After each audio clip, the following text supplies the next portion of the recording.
English की पांचों positive verb अब आपकी मुट्ठी में।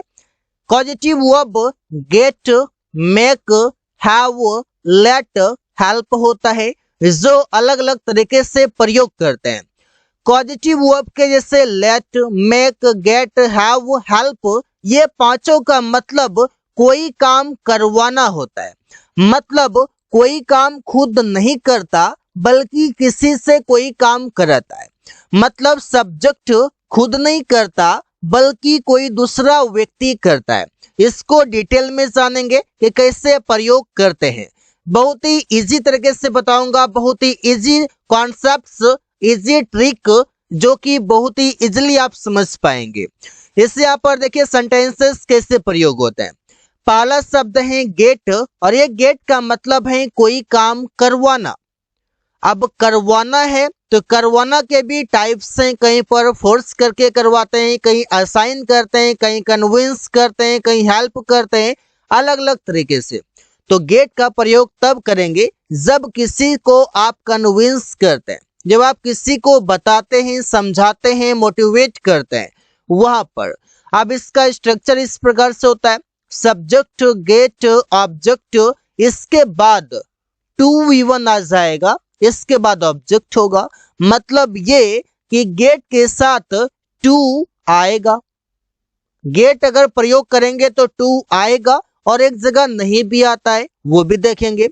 कुछ ऐसे ऐसे लेट के साथ टू नहीं आएगा, मे के साथ टू नहीं आएगा, हैव के साथ टू नहीं आएगा, हेल्प में टू आएगा भी और नहीं भी आएगा, गेट में आएगा और यहाँ भी नहीं भी आएगा। एक एक करके समझेंगे। इसे मैं राहुल से सब्जी खरीदवा दूंगा, मतलब मैं नहीं खरीदूंगा, मैं खरीदवा दूंगा, कोई काम करवा दूंगा। तो सेंटेंस बनेगा आई विल गेट राहुल, मैं राहुल से टू बाय वेजिटेबल्स, सब्जी खरीदवा दूंगा। मैंने रवि से इस रूम को साफ करवाया, I got Ravi to clean this room. अब सेंटेंस देखिए, यहाँ पर जो गेट के बाद जो ऑब्जेक्ट आएगा, ये ऑब्जेक्ट वैसा आएंगे जो किसी व्यक्ति के लिए होगा। उसने प्रिया से मेरा काम करवा दिया, ही गोट प्रिया टू डू माई वर्क।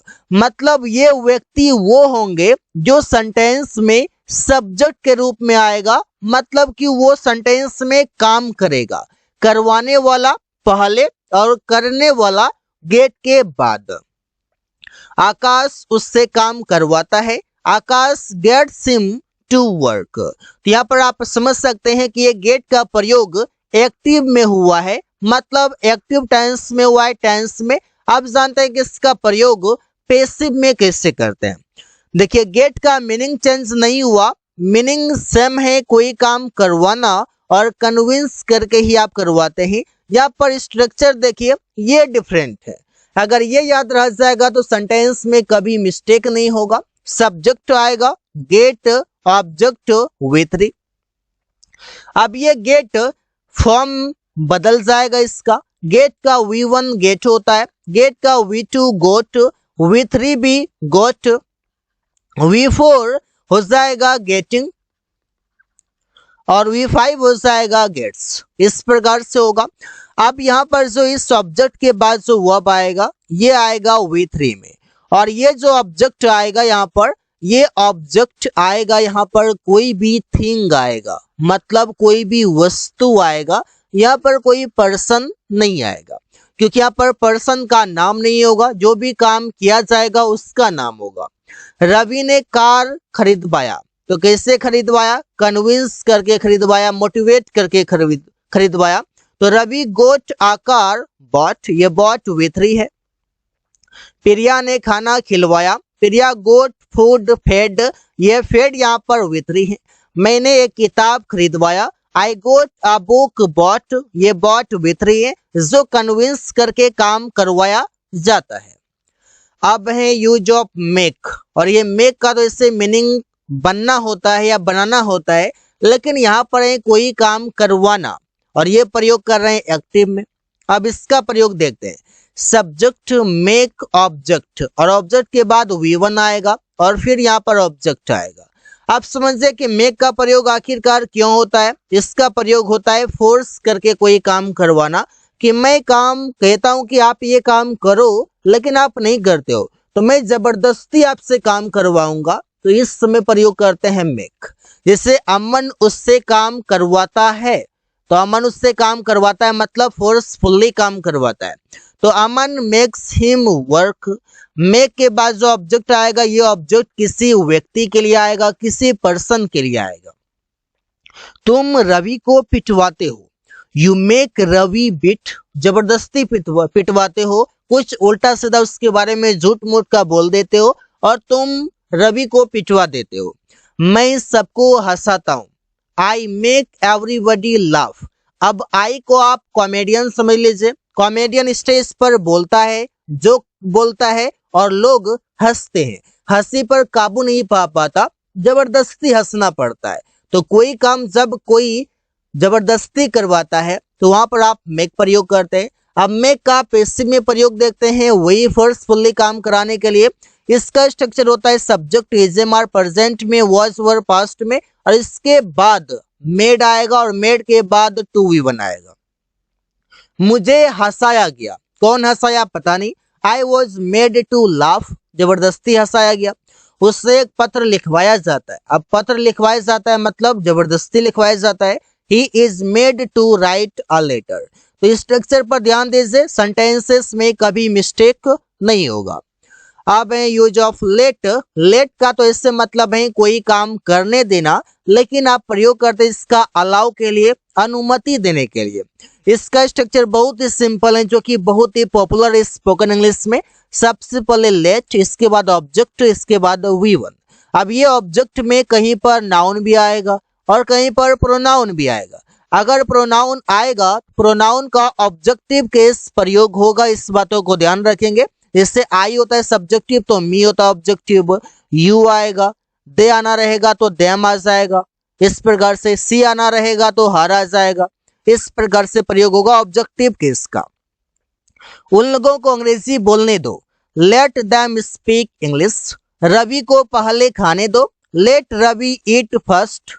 मुस्कान को कलम लेने दो, let Muskan take a pen. मुझे बाहर जाने दो, लेट मी गो आउटसाइड। तो कोई काम करने दो, परमिशन आप जब देने की बात करते हैं कि उससे कोई काम करने दो। जैसे कि कोई गेट पर है और मुझे खोज रहा है, तो गेट पर से कोई अंदर आने नहीं दे रहा है, तो मैंने कहा उससे अंदर आने दो, तो मैंने उसे अलाउ कर दिया, अनुमति कर दिया, परमिशन दे दिया कि भाई उससे अंदर आने दो, लेट हिम कम इनसाइड। तो ऐसे आप प्रयोग करते हैं। मुझे बाहर जाने दो, अब मुझे बाहर जाने दो मतलब मैं परमिशन लेने की बात कर रहा हूं, तो मैं बोलूंगा लेट मी गो आउटसाइड, मतलब परमिशन मैं ले रहा हूं।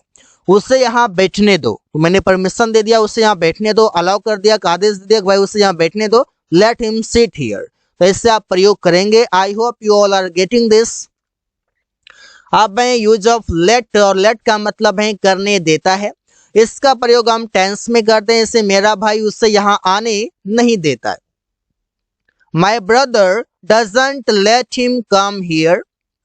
अमन आम तोड़ने नहीं देगा, नहीं देगा मतलब क्या, कि वो ये काम करने की अनुमति नहीं देगा, अलाउ नहीं करेगा। Aman will not let mangoes pluck. तो ऐसे आप प्रयोग करेंगे और बहुत ही इजी तरीके से आप सेंटेंसेस बना सकते हैं। Use of have. हैव का प्रयोग दो तरीके से करते हैं। जब आप पे करते हैं, जब आप कोई काम करवाते हैं लेकिन वहां पर आप पैसे देते हैं, और जहां पर आप इंस्ट्रक्ट करते हैं, जहां पर आप निर्देश देते हैं कोई काम करवाने के लिए, वहां पर subject have, object V one object आएगा। ये हैव वर्ब की तरह काम करेगा, टेंस के अनुसार ये बदल भी जाएगा। जैसे राहुल मेरा कार मैकेनिक से रिपेयर करवाया, तो Rahul had a mechanic repair my car. ये जो ऑब्जेक्ट आएगा, ये ऑब्जेक्ट कोई व्यक्ति होगा। अब हम जहां पर हैव प्रयोग करते हैं वहां पर हम गेट का भी प्रयोग करते हैं, और ये स्पोकन में कई सारे लोग, बड़े बड़े नेटिव स्पीकर भी इसका यूज करते हैं। तो Rahul got a mechanic to repair my car. तो यहाँ पर आप गोट अगर प्रयोग किए, यहाँ पर टू वी वन आ गया। अगर आप चाहते हैं कि नहीं मैं टू न लगाऊं तो रिपेयर को रिपेयर्ड करना पड़ेगा। इस प्रकार से रिपेयर्ड अगर करेंगे तो फिर 2v1 नहीं आएगा, सीधा v3 आ जाएगा। तो ऐसा प्रयोग करेंगे और v3 अगर आ जाएगा यहाँ पर माई कार यहाँ पर हो जाएगा और यहाँ पर मैकेनिक को हटाना पड़ेगा और ये माई कार को यहाँ लाना पड़ेगा। तो कि राहुल गोट माई कार रिपेयर्ड, इस प्रकार से किसके द्वारा, मैकेनिक के द्वारा, तो बाय मैकेनिक करना पड़ेगा। ऐसा प्रयोग करेंगे बेहतर रहेगा कि दोनों तरीके से आप समझ लें। मैंने अपना बाल कटवाया, अब बाल कटवाया तो मैंने पैसे दिया, I had my hair cut या फिर आई गोट माई हेयर कट। अब यहाँ पर जो कट है ये है v1 और यहाँ पर जो कट है ये है v3। मैंने आपको गेट में बता दिया कि गेट में v3 लगता है, 2v1 भी आता है, अलग अलग तरीके से। अब यूज ऑफ हेल्प का मतलब है कि आप मदद करने के लिए प्रयोग करते हैं और जब आप हेल्प प्रयोग करते हैं तो वहां पर आप टू लगाते भी हैं और टू आप नहीं भी लगाते हैं। कैसे करते हैं, जैसे मैंने उसका मदद किया, आई हेल्प्ड हिम, यहाँ पर टू प्रयोग नहीं हुआ। अमन प्रिया का सहायता करता है, अमन हेल्प्स प्रिया, यहाँ पर भी टू प्रयोग नहीं हुआ। मैं राहुल से मिलने में आपका मदद करूंगा, I will help you to meet Rahul, यहाँ पर टू का प्रयोग हुआ। वो पत्र लिखने में मेरा मदद करेगा, he will help me to write a letter, यहाँ पर भी टू का प्रयोग हुआ। मतलब हेल्प में टू का प्रयोग नहीं भी होगा और होगा भी according to situation. So guys, thanks for watching, that's all for today.